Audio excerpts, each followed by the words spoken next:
మీకు ఉపకారం చేయడానికి, మిమ్మల్ని ఆదరించడానికి ఎవరిలోనో ప్రవేశించి మీ చెంతకొస్తాడు. శంఖచక్ర గదా పద్మములను పట్టుకుని వస్తాడని మీరు అనుకోకండి. మిమ్మల్ని అనుగ్రహించాలనుకున్నప్పుడు అలా వస్తాడు, ఆయన ప్రవేశిస్తాడు. అందుకే వ్యాసుడు చెప్పాడు ఆ హృదయాన్ని, స్వేచ్ఛయా క్రీడతే తత్ర ఇచ్ఛారూపం విరాజిత.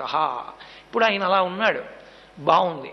ధర్మ సంస్థాపన ఎలా చేస్తున్నట్లు వెంకటేశ్వర అవతారం అంటే, వ్యాస హృదయాన్ని అద్భుతంగా అందిపుచ్చుకున్నటువంటి తల్లి తరిగొండ వేంగమాంబ గారు.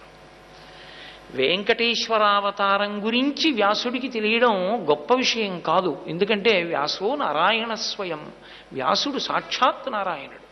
వ్యాసుడే చెప్పకపోతే లోకంలో చెప్పేవాళ్ళు ఎవరు?